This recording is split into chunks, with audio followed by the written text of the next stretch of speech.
Any questions? Okay, welcome everybody, and thank you for listening to me. I'm going to not have any slides, so you need to just have a look at yourselves or me. I'm going to just tell you briefly about the journey we've started in Chapeltown, and I've only got one sheet of paper, so it's not going to be too long. I'll be glad to know. So just to explain to everybody that we're a small group of practices, small practices, and clustered around a relatively well-defined part of the Leeds town. Mostly in the city field, many pockets of unmet need, lots of deprivation, large diversity, loads of mental health issues, and plenty of alcohol and drugs in the patient. And we're a mixture of PMS and GMS practices. I think we have premises issues. Some of the premises that we perhaps feel are not fit for purpose, and we don't accept that. Otherwise, well-run practices.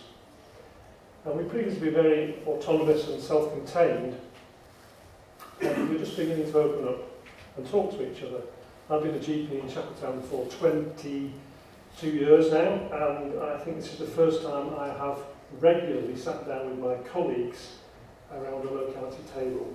And I just ask you the question, what does this say about the way the NHS has been set up? So what have we been doing over the last year? Well, we've been meeting together formally, mostly at lunchtime meetings, with the excellent administrative and managerial support of the CCG.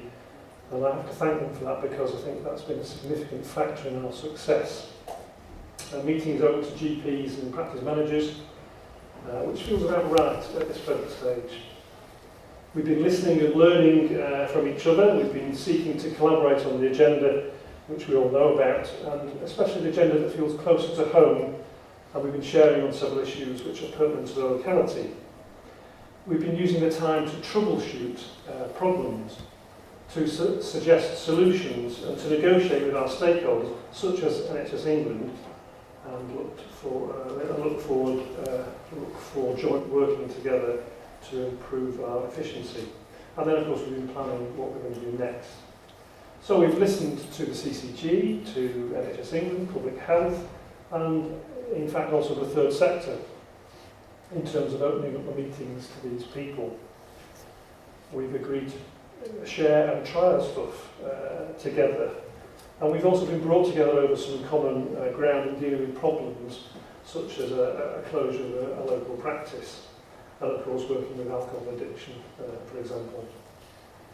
So what would we like to do? Well, we're keen to broaden the approaches now into the wider commissioning agenda and long-term condition care.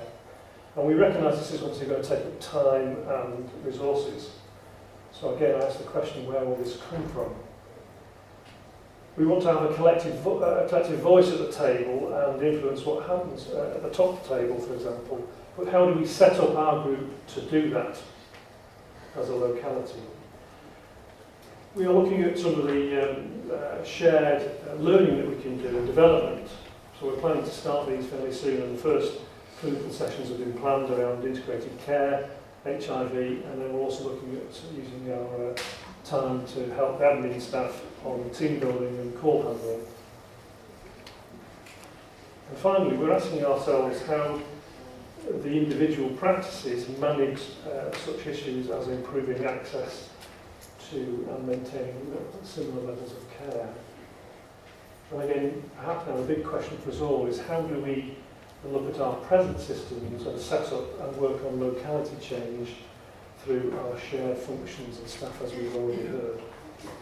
Finally, our question to the audience, I suppose, which will lead us on nicely to our discussions now: how can we incrementally work towards a type of federation, let's say, in Chapeltown or any of our localities in the North CCG?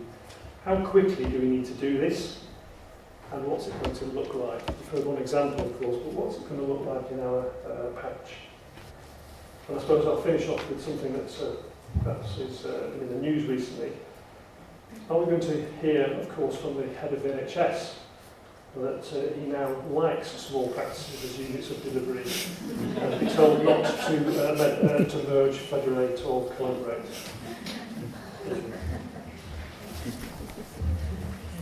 Thank you, John.